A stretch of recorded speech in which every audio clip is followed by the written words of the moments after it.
Todos conocemos el Salmo 8, lo hemos rezado en muchas ocasiones, que dice y comienza así: ¿qué es el hombre para que te acuerdes de él?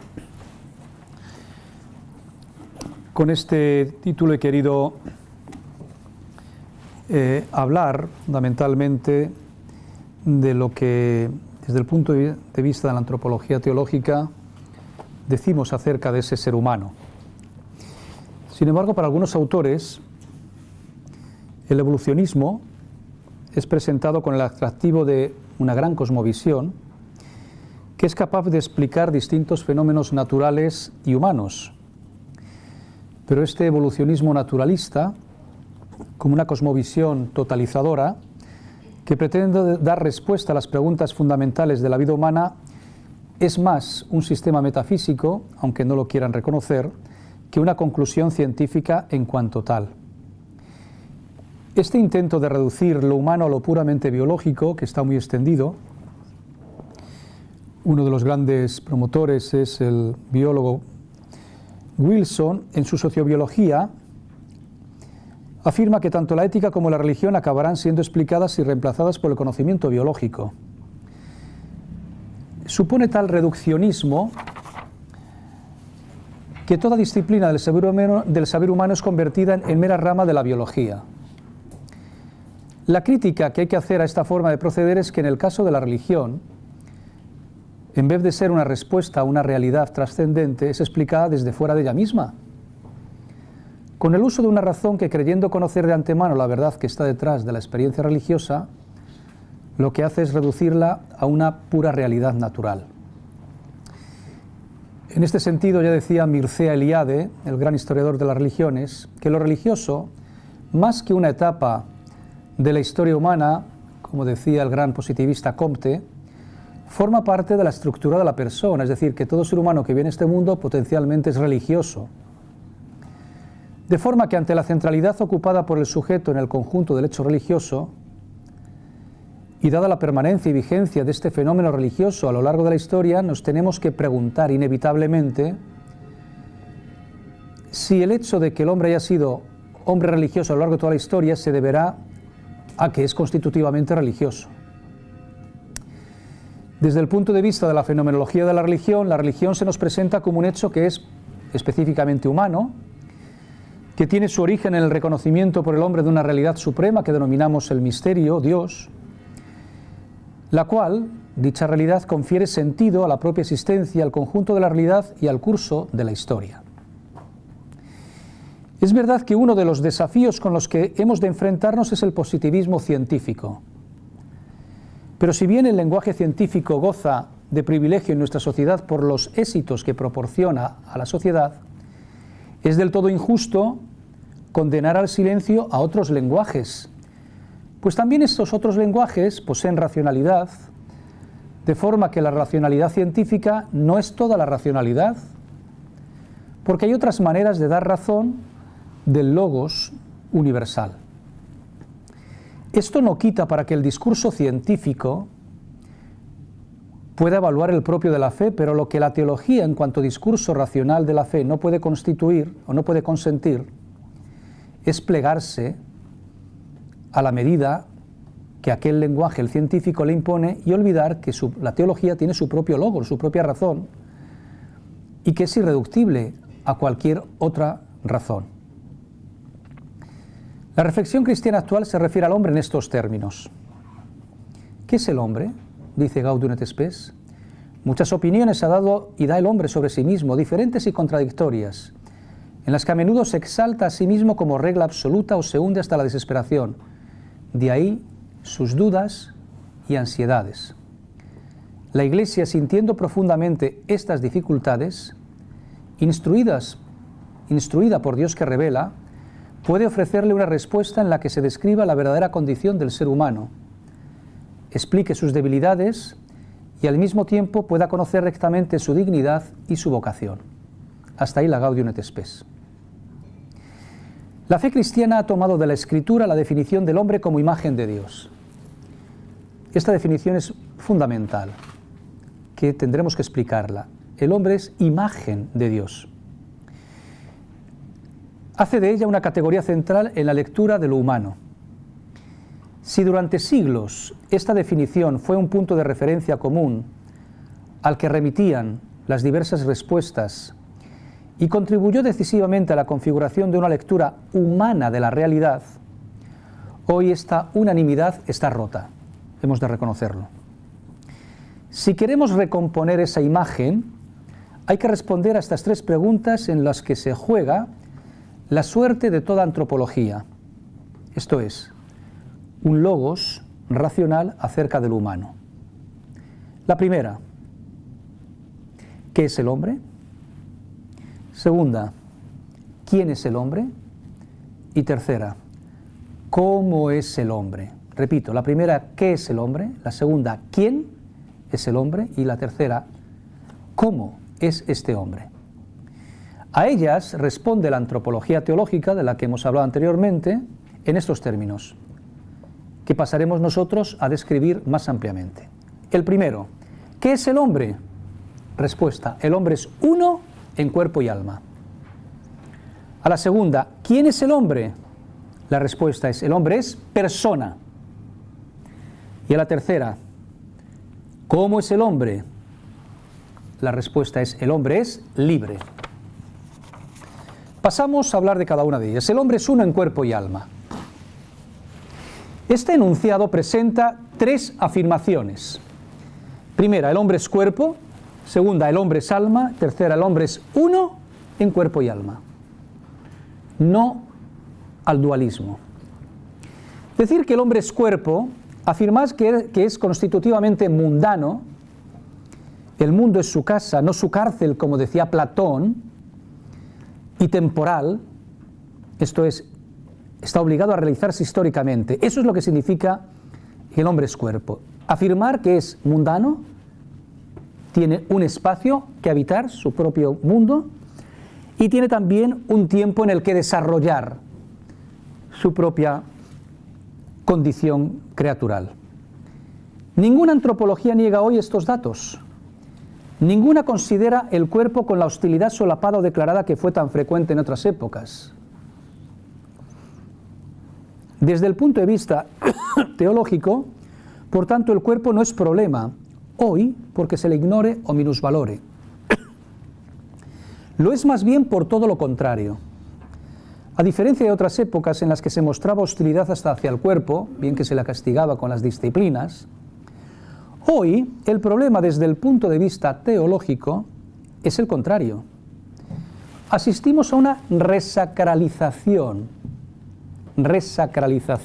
neopagana del cuerpo, en la que subyace la indigencia de todas aquellas antropologías para las que el hombre es solo cuerpo, como se dice vulgarmente, un cacho carne. De ahí que se rebelen contra los límites del cuerpo, intentando subsanarlos por distintos medios. Desde el aeróbic, imposible que permanezcan los gordos, hasta la cirugía plástica. Fijaos lo que yo os decía antes. En la Edad Media, por influencia fundamentalmente griega, estoica, y luego, quieras que no, que asumió el cristianismo, ¿verdad?, el cuerpo había que castigarlo. Lo importante era el alma, la dimensión espiritual. El cuerpo, algo malo, negativo. Hoy esta resacralización neopagana significa que el cuerpo es la última maravilla. Y nos negamos frente a las limitaciones, las que produce nuestra propia, digamos ya, paso de los años, o quizás nuestra propia figura. Y frente a eso nos rebelamos, bien sea con el aeróbic. Nunca como ahora han tenido más éxito todos los fitness y tantos sitios para hacer gimnasia como el gran milagro, la cirugía plástica. No es el cuerpo en cuanto a tal lo que se valora, señores, no seamos tramposos, sino el cuerpo bello, el cuerpo bonito, joven y sano de la gente guapa, de la beautiful people. Esos son los que se valoran. El cuerpo, digamos aquí, del gordo, no, es el cuerpo bonito, bello. Esta selectividad implica la no aceptación del cuerpo en sus límites. Esto es lo que está realmente detrás. Claro, la sociedad ya cuando esto va siendo ya, digamos, una epidemia, reacciona impidiendo determinados anuncios, determinadas delgadeces, determinados, digamos, pasarelas donde las que pasan tienen que tener unas determinadas medidas, etcétera, etcétera, porque eso tiene una gran capacidad, digamos, de ser visto por otros y puede producir problemas, anorexias, etcétera, etcétera, etcétera.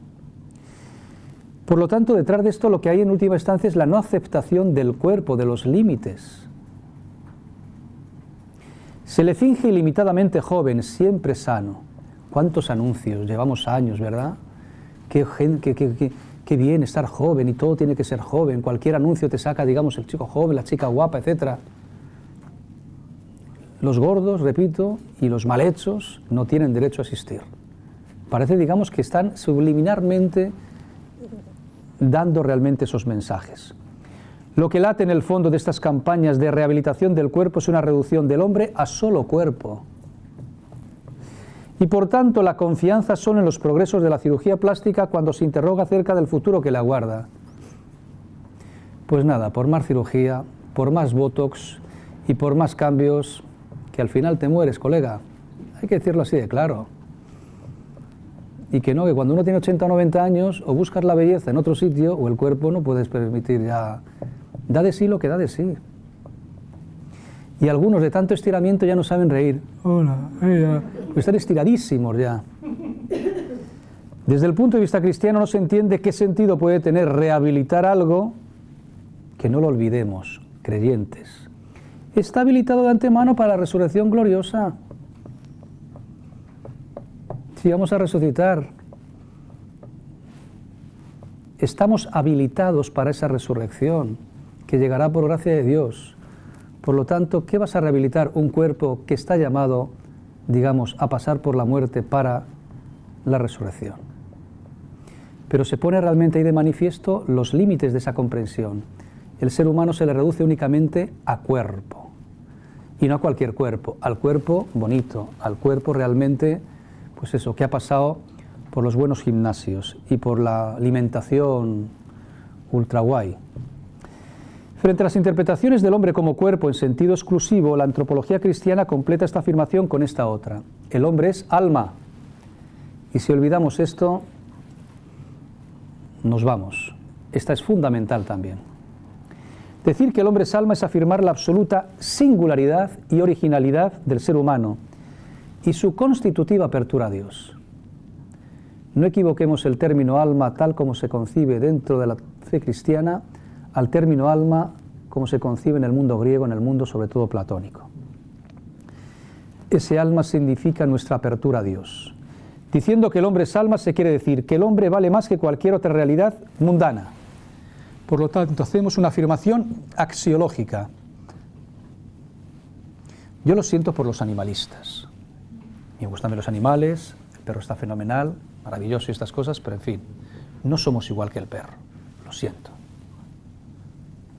O sea, lo que estamos viendo en nuestra sociedad, de alguna manera, descarte de un montón de gente como aquí sobrante, y luego todo el culto realmente a animales, entiéndaseme bien las palabras, creo que juegan un papel fundamental también para mucha gente, no digamos solamente, por ejemplo, los sordos-ciegos, etcétera, también el tema de la soledad, para mucha gente y esto, y bueno, que hay un cariño, yo les tengo también cariño y me alegran.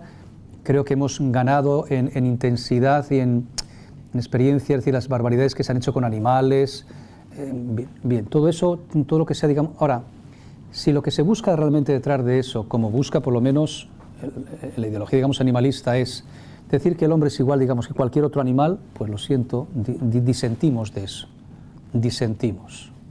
disentimos. Decir que el hombre es alma significa también que vale más que cualquier otra realidad mundana, afirmación axiológica, que es capaz de mantener un diálogo salvífico con Dios, afirmación dialógico-soteriológica, es decir, axiológicamente, desde el punto de vista del valor, vale más. De ahí realmente, como aparece en la Escritura, ¿verdad?, el cumbre en la creación, y mantener también esa posibilidad de diálogo salvífico con Dios. Este concepto de alma señala Ratzinger, es algo radicalmente nuevo frente a todas las antiguas ideas que se tenían sobre el alma. Por eso repito, que cuando la fe cristiana habla de alma, es de una forma distinta como hacen las filosofías griegas. Dicho concepto es producto de la fe cristiana y de las exigencias que plantea el pensamiento. Para Ratzinger, el alma no es otra cosa que la capacidad del hombre de relacionarse con la verdad, con el amor eterno. Si reduces realmente al ser humano solamente a cuerpo y como tal dices que no hay alma, tienes que eliminar también a Dios. El hombre no tiene capacidad, digamos, para relacionarse con ese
por ella, y que avala y tutela la plusvalía del individuo humano concreto y su carácter de interlocutor con Dios, o lo que es lo mismo, de oyente y respondente de la palabra de Dios.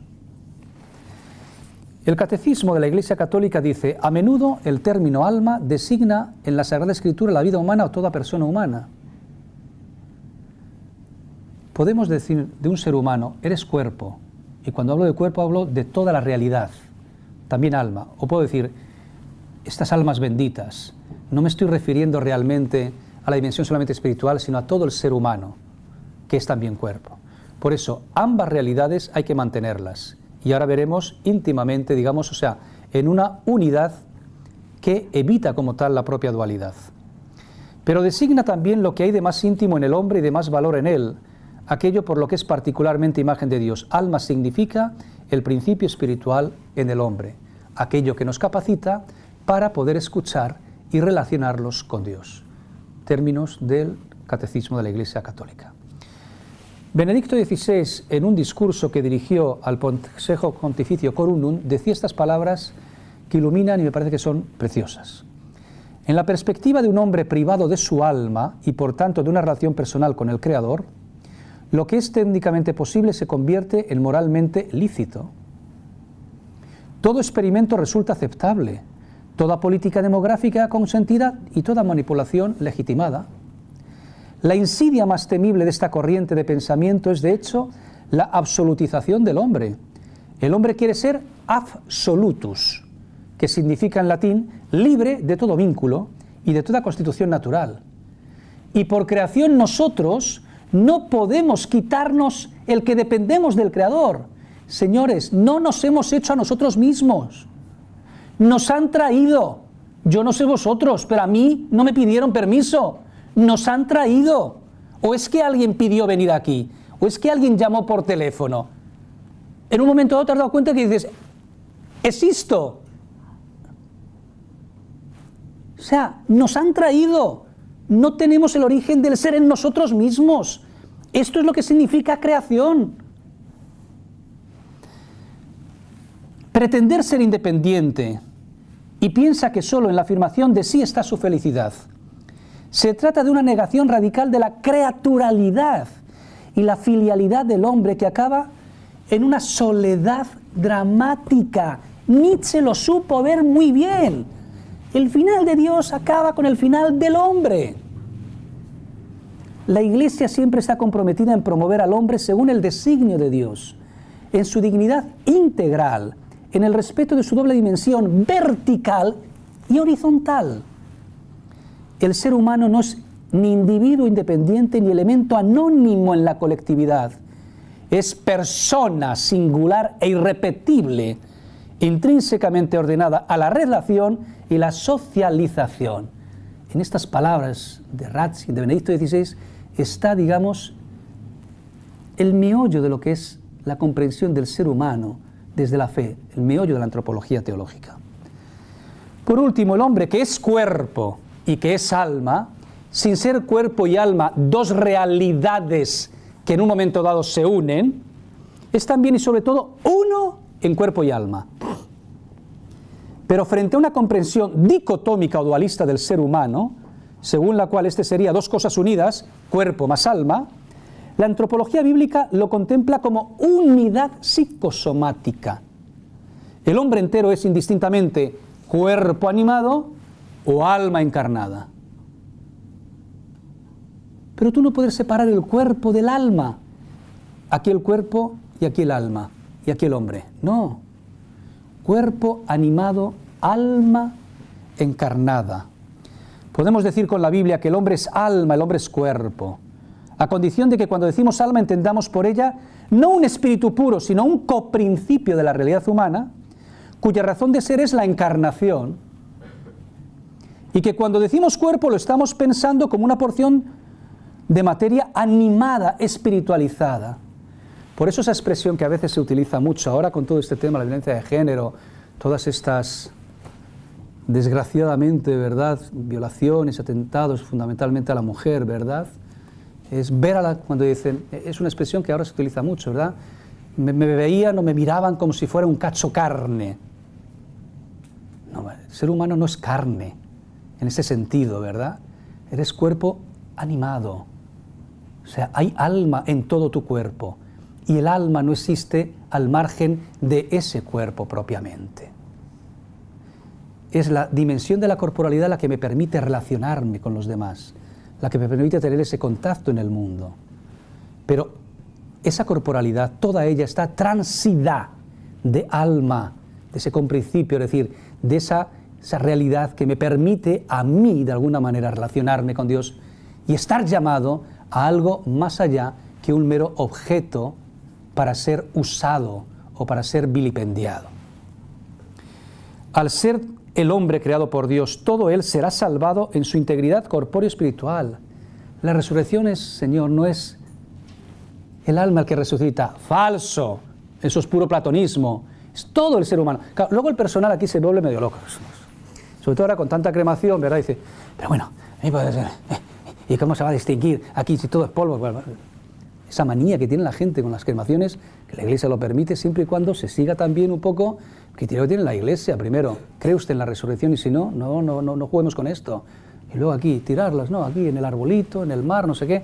No, tiene que ser luego la Iglesia pidiendo, por el respeto que nos merece la persona y la dimensión corporal, digamos, respeto también a esas cenizas. Pero bueno, señores, ¿pero qué tiene que ver de alguna manera que, o bien porque uno es enterrado, o uno, digamos, pase por la cremación? ¿Pero en qué Dios realmente creemos? Para algunos pensar que, ¿y cómo vas a ver de alguna manera que todo se disuelve esto, volver la misma persona? Pero vamos a ver, ¿en qué Dios está usted creyendo? ¿En un Dios que no tiene poder, en un Dios impotente? En ese no creo yo, ese es un chorra. ¿En qué Dios está usted creyendo? Como dice la carta a los Romanos, el mismo Dios que tiene poder para sacar de la nada al ser, tiene poder para sacar de la muerte la vida. El Dios que resucita, nos resucita la persona entera, cuerpo y alma. Por lo tanto, esa dimensión corporal que nos ha permitido estar insertos en el mundo y relacionarnos con los seres realmente del mundo, todo lo que de bueno ha tenido eso, no se pierde, será resucitado y plenificado. Y plenificado. Por lo tanto, nuestra resurrección es corporal. Y esto aparece en el credo ya desde el principio porque había de alguna manera, presión o sobre todo mala comprensión, digamos, de los griegos, que el cuerpo, al ser, digamos, la cárcel del alma, es lo que tenía, digamos, que ser despreciado. No, creo en la resurrección de la carne, la resurrección de los muertos, y en otro se dice la resurrección de la carne, para explicar esto mismo. Es todo el ser humano el que como tal resucita. En la historia de la teología se han dado distintos modelos explicativos de esta unidad, aunque la cuestión es más filosófica que teológica y no entramos en ella. El catecismo dice: la unidad del alma y el cuerpo es tan profunda que se debe considerar al alma como la forma del cuerpo. Es decir, gracias al alma espiritual, la materia que integra el cuerpo es un cuerpo humano y viviente. En el hombre, el espíritu y la materia no son dos naturalezas unidas, sino que su unión constituye una única naturaleza. Una única naturaleza.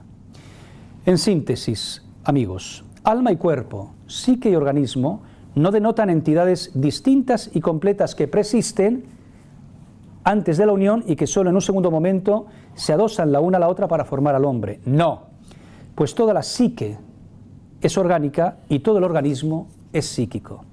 La visión cristiana del hombre, en suma, no puede ser dualista.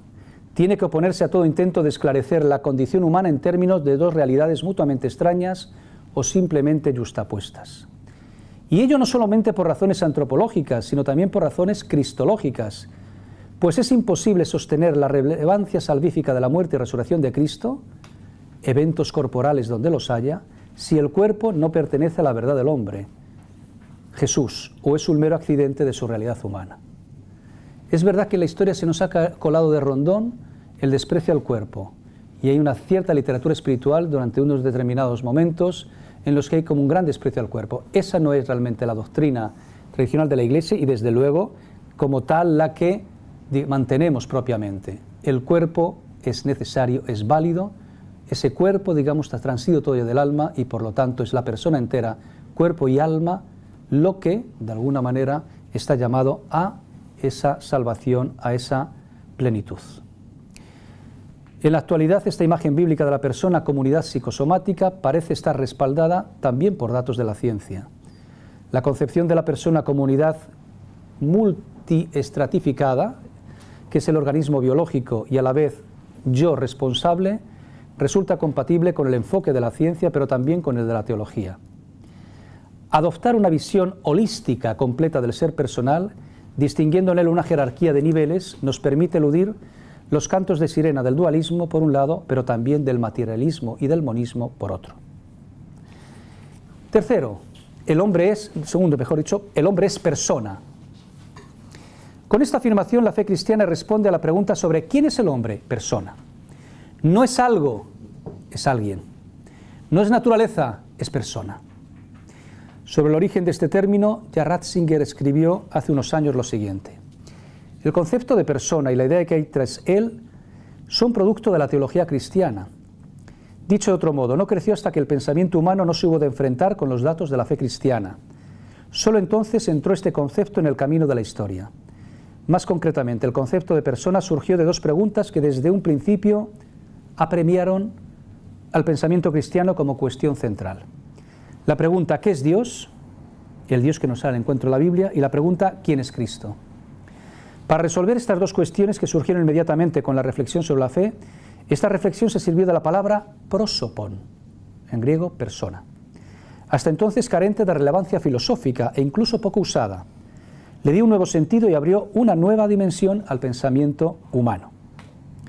Persona es el ser que dispone de sí, subsiste. Persona es el ser que dispone de sí, por lo tanto subsiste.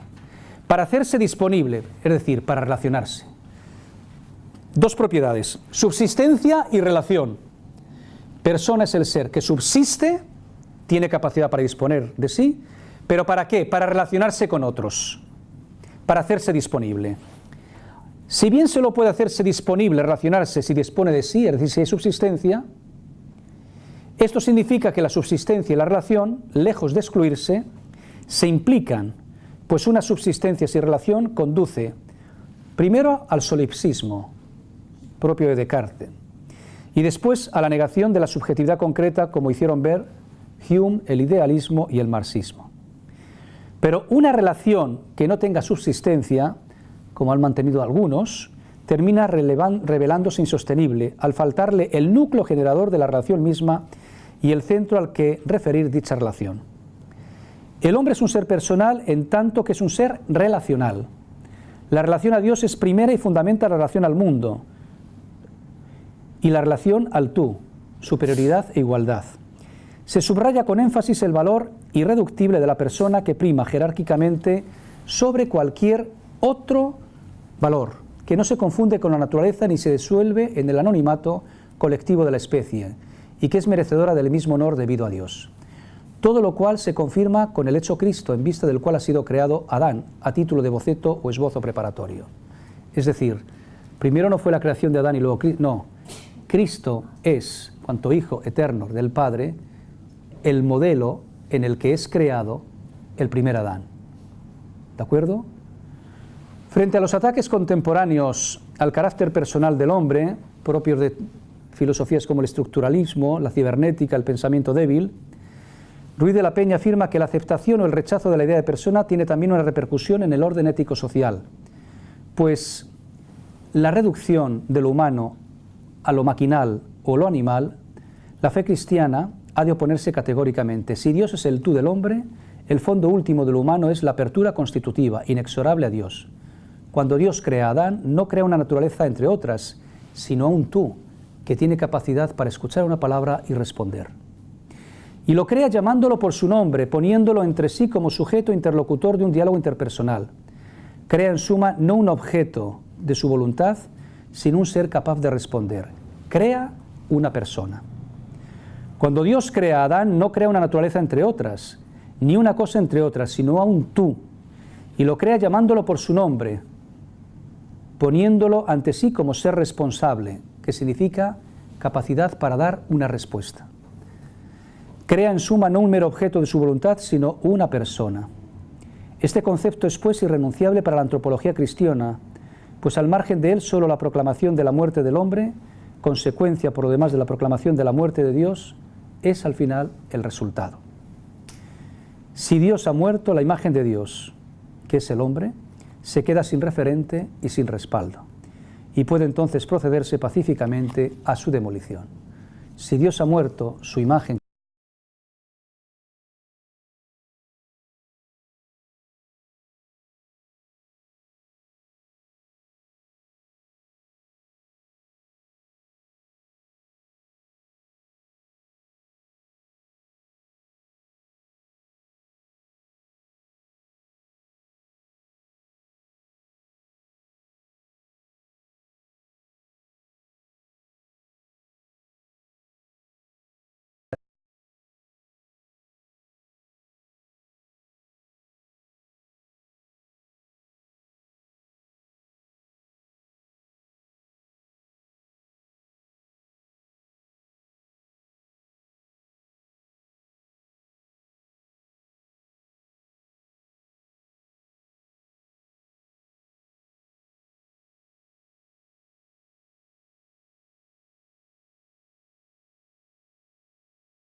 orientada a cancelar la diferencia sexual porque ya no sabe confrontarse con la misma.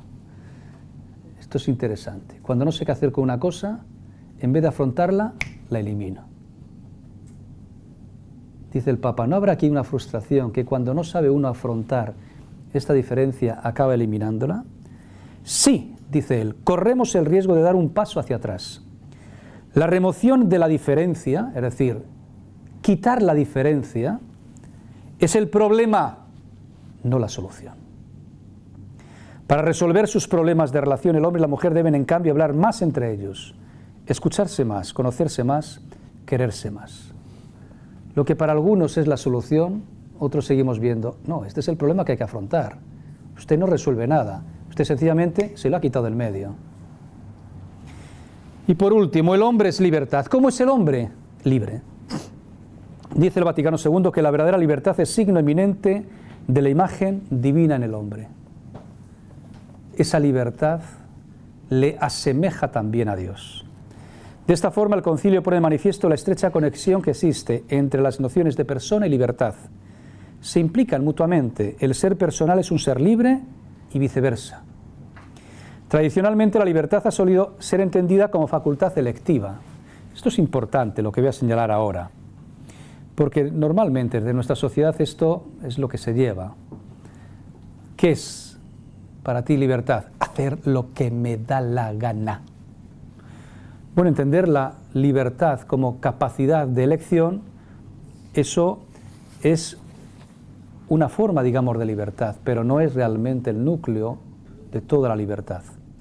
San Agustín ya distinguía entre la libertas minor, esto mismo, el libre albedrío, voy a Carrefour y entre 50 marcas de queso elijo una, libertas minor, y la libertas mayor, capacidad de realizar el bien con vistas al fin.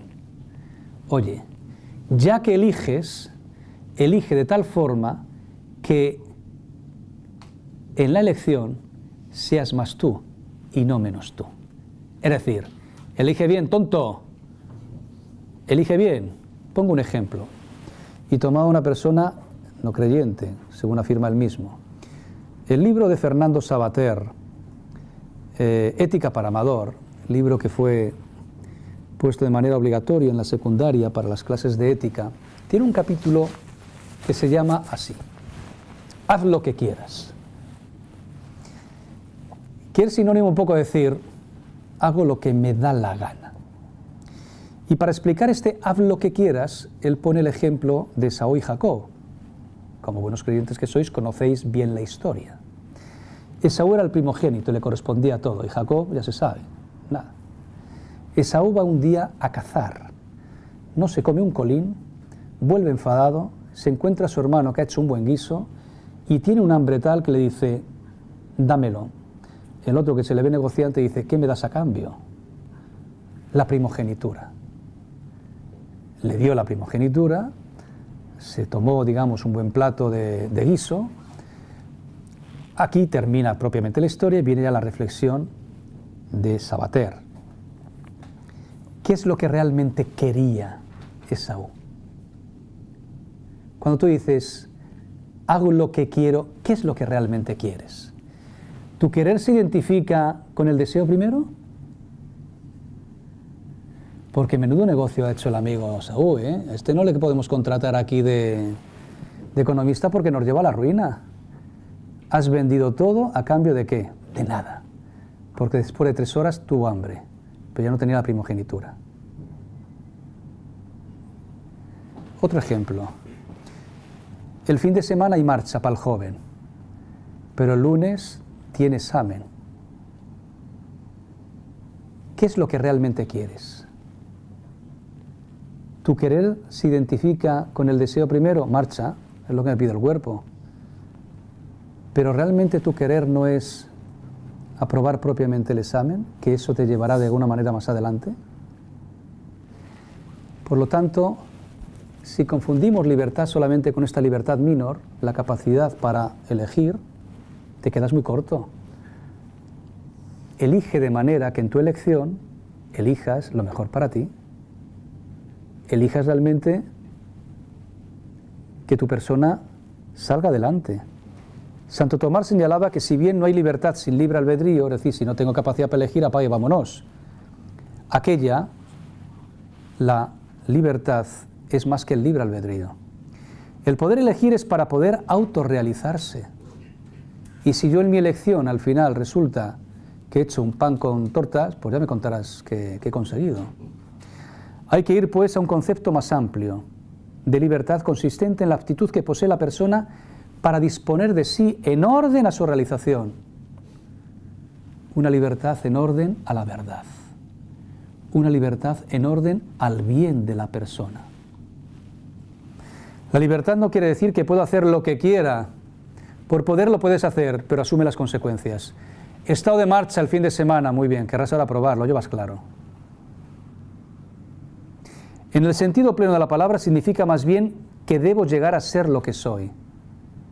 estar llamado a ser una persona con capacidad para darte tú mismo las leyes, eso no lo realizarás con cualquier elección, sino con aquellas que te ayuden a conseguir ese fin. Me presta la capacidad de ser yo mismo, de lograr mi identidad. Para el creyente, la afirmación de la libertad es algo irrenunciable, pues según la fe, el mundo no es el escenario de unos poderes cósmicos anónimos. Decía... se me ha ido el nombre, el francés, novelista famoso. Decía, un cura menos, 1000 pitonisas más. Y eso lo decía en la Francia laica, ¿verdad? O como decía también Chesterton, lo malo de no creer en Dios no es que no se crea en nada, es que se empieza a creer en cualquier tontería. Es decir, en última instancia, creer realmente en la libertad significa que nuestra vida no está regida por poderes cósmicos anónimos, ni somos el espejo de un monólogo divino que acciona unilateralmente los hilos de la trama. No, no somos marionetas en manos de Dios. Y en este sentido, señores, perdonad que diga esto, pero la posibilidad del infierno existe. Existe la posibilidad de nuestra perdición. De lo contrario, no seríamos libres. Y esto sería realmente una gran farsa inventada por Dios. Desde el momento en que Dios nos ha hecho libres realmente para poder elegir incluso en contra de Él. Bien decía San Agustín, Dios que te creó sin ti, no te salvará sin ti. Es decir, la libertad tiene que ser utilizada de manera que al final consigas aquello no por tus méritos, sino que por gracia se te concede. Pero no es obligatorio realmente aceptar lo que se te concede. En este sentido, la historia nuestra es dramática, porque la libertad siempre tiene de alguna manera que ponerse en juego. Podemos destacar 3 notas de esta libertad cristiana. La primera, dicha libertad no es ausencia de ligaduras, sino una forma de religación. ¿Qué significa? Ser libre no significa estar libre de cualquier atadura, sino por depender del único que sostiene mi libertad, me veo libre de aquellas ligaduras que me impiden ser yo mismo. En este sentido, hay un cierto ateísmo con el que tenemos siempre que luchar, que es radicalmente falso. Querer contraponer al hombre y Dios, entrar en ese juego es tener la batalla perdida ya de entrada. Tal como de alguna manera el ateísmo postulatorio del siglo XIX y XX lo presentó, no podemos entrar en esa trampa.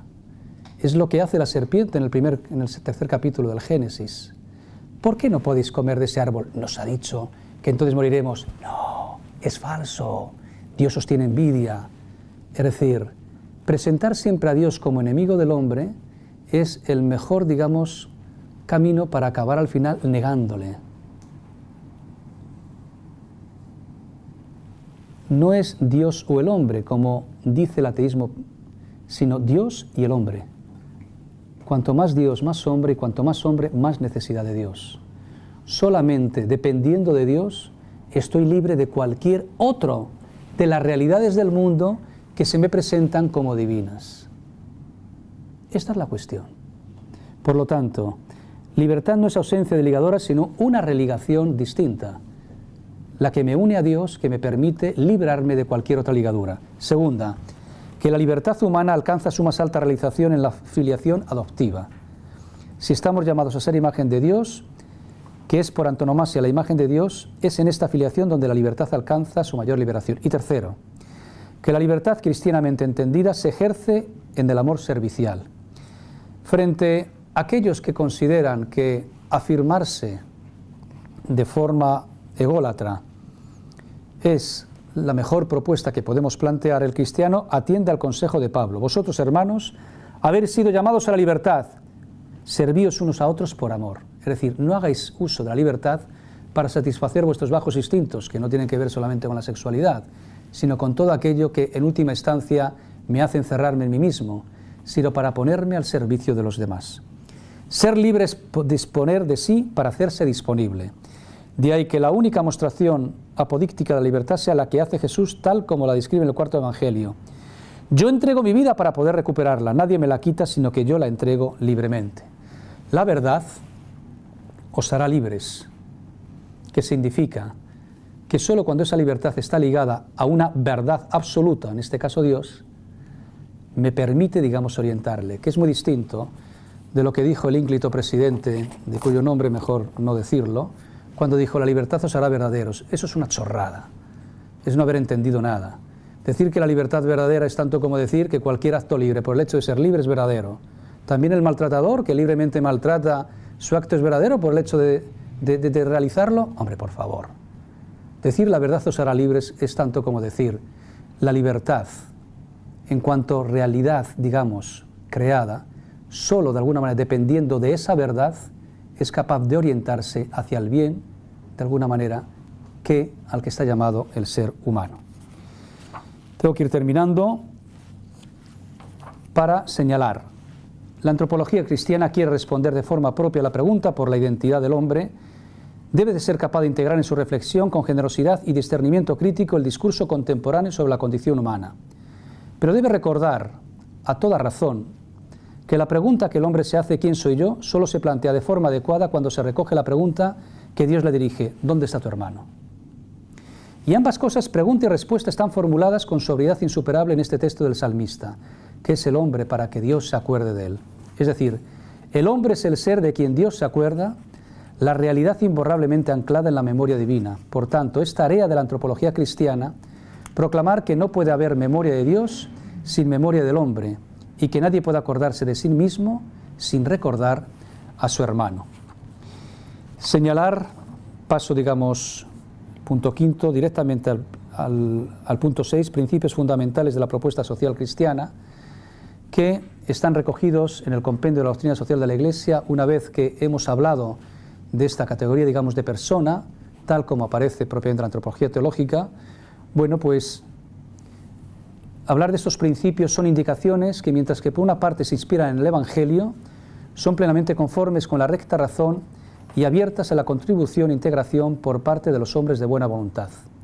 Es una especie de gramática ética común de la que partir todos para construir juntos. Hemos de reconocer que vivimos en sociedades plurales, tanto desde el punto de vista cosmovisional como filosófico y religioso. Eso significa de alguna manera que hemos de darnos una, digamos, una normativa, vamos a decirlo así, un ambiente en el que todos podamos convivir respetando las formas distintas de ver las cosas y sabiendo, digamos, enriquecernos unos y otros. Esas propuestas que pueden servir como gramática ética común, tal como aparecen en la doctrina social de la Iglesia, serían, por un lado, el principio personalista. Es fundamental y afirma que la persona creada a imagen y semejanza de Dios y elevada a un fin sobrenatural es la base de su dignidad. Esta persona, ser inteligente y libre, sujeto de derechos y deberes, es el corazón de la doctrina social de la Iglesia. La Iglesia pone en el centro de sus explicaciones a la persona, cuerpo y alma, corazón y conciencia.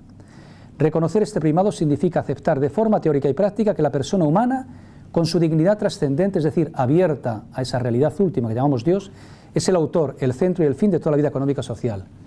Decir realmente que el ser humano es persona significa que siempre es un fin y nunca un medio. El segundo de esos principios es el principio de solidaridad. El primado absoluto de la persona no solo enfrenta al individuo con la sociedad, sino que por el contrario descubre en el individuo el fundamento de su sociabilidad. Esto es, la sociedad surge después de la persona y en función de la persona. La persona existe y se realiza siempre en sociedad. El hombre es un ser a la vez individual y social. En esta esencial sociabilidad de la persona se funda ante todo la plena igualdad de derechos y de dignidad entre el hombre y la mujer.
de todo. Tercer principio, el principio de subsidiariedad. Igual que la persona es anterior a la sociedad, así también la sociedad es anterior al Estado. Es un punto central del pensamiento social de la Iglesia y de la tradición del catolicismo social. La relación dinámica entre sociedad y Estado se funda en el principio de subsidiariedad, que significa: los mundos vitales, las clases, los municipios, las provincias y las regiones son los órganos naturales de la sociedad. Cada uno de estos órganos tiene sus características, su autonomía, su razón de ser, que es ser respetada por todos. La solidaridad dinámica de estos órganos entre sí y en orden al bien común hace que las instituciones del Estado, al renovarse, sean siempre expresión adecuada de la sociedad y de sus exigencias. En última instancia, el principio de subsidiariedad viene a decir que lo que puede hacer el nivel inferior no tiene por qué hacerlo el nivel superior. Y en este sentido, el Estado tiene que estar siempre al servicio de la sociedad propiamente y de la persona. Por último, el principio del bien común. Es el resultado de la aceptación de los otros tres anteriores, a los que coordina y realiza todos juntos. No todos lo entienden de la misma forma. La concepción liberal clásica lo reduce a cuestión privada. Cada individuo debe pensar en sí mismo, realizarse como mejor pueda. Y también la concepción colectivista, el bien común reabsorbe en sí toda finalidad social hasta el punto de ignorar el carácter personal del bien mismo. En este sentido, la doctrina social de la Iglesia entiende este bien común de esta forma. Las exigencias del bien común derivan de las condiciones sociales de cada época y están estrechamente relacionadas con el respeto y la promoción integral de la persona y de sus derechos fundamentales. Tales exigencias se refieren ante todo al compromiso por la paz, a la correcta organización de los poderes del Estado, a un sólido ordenamiento jurídico, a la salvaguarda del ambiente, a la prestación de aquellos servicios que son esenciales para las personas, algunos de los cuales son al mismo tiempo derechos del hombre: alimentación, habitación, trabajo, educación, etc. Sin olvidar la contribución que cada nación tiene el deber de prestar para una verdadera cooperación internacional en orden al bien común de la humanidad entera, incluidas las generaciones futuras. Como conclusión, hacia una cultura del encuentro, brevemente, decir que estos principios personalistas que se derivan de este compendio de la doctrina social de la Iglesia, de lo que es la reflexión sobre la persona que lleva a cabo la reflexión cristiana, haciendo uso, que duda cabe, también de los otros saberes propios de la razón, nos lleva de alguna manera con estos principios a esa gramática ética común, y lo podríamos de alguna manera pues reducir a esto que el Papa Francisco habla cada vez más a menudo sobre esta cultura del encuentro como contraria al descarte al que nos está llamando una razón tecnocrática, que es muy duramente criticada en Laudato Si y en otros escritos que ha llevado a cabo también el Papa Francisco. Leo simplemente unas palabras, digamos, de él. Anteriormente sí decir lo que os señalaba de la laicidad con respecto al diálogo de Habermas con Ratzinger. En política, respetar la nueva laicidad exige, por una parte, que el cristiano no trate de imponer a los demás la luz que le viene dada por la fe religiosa, sino que se esfuerce en traducirla en términos laicos, comprensibles y aceptables por todos. Pero por otra parte, ello requiere que los laicos, es decir, vamos a decir, los no creyentes, se muestren igualmente disponibles al diálogo y a la confrontación, conscientes de que la inspiración religiosa es portadora de poderosas motivaciones para un compromiso político valiente y eficaz. Habermas señala lo siguiente: la neutralidad cosmovisiva del poder estatal, que garantiza las mismas libertades éticas para todos los ciudadanos, es incompatible con la generalización política de una visión del mundo laicista. Los ciudadanos secularizados, en cuanto que actúan en su papel de ciudadanos del Estado, no pueden negar por principio a los conceptos religiosos su potencial de verdad, ni pueden negar a los conciudadanos creyentes su derecho a realizar aportaciones en lenguaje religioso a las discusiones públicas. Es más, una cultura liberal política puede incluso esperar de los ciudadanos secularizados que participen en los esfuerzos por traducir aportaciones importantes del lenguaje religioso a un lenguaje más asequible para el público general. Esto es, desde luego, ganas de entrar en diálogo y de solucionar problemas, y no otras afirmaciones cuando se viene a decir que en la sociedad laica lo religioso tiene que estar en el ámbito de lo privado. Nos negamos rotundamente. El Papa Francisco, termino, señala en referencia a esto que tenemos que crear una cultura del encuentro. El Papa siempre rechazó las dialécticas que enfrentan. Su ideal es el poliedro, que tiene muchos lados, pero todos formando una unidad cargada de matices. El Papa invita a trabajar por la cultura del encuentro de una manera que él llama simple, es decir, como hizo Jesús. No solo viendo, sino mirando, no solo oyendo, sino escuchando, no solo cruzándonos con las personas, sino parándonos con ellas, no solo diciendo qué pena, pobre gente, sino dejándonos llevar por la compasión para después acercarse, tocar y decir no llores y dar al menos una gota de vida. El encuentro es lo opuesto al descarte y pide la cura de la ética del buen samaritano, que cuidó del apaleado, abandonado al borde del camino, desafiando las barreras etnoculturales y con acciones sencillas de atención y curación.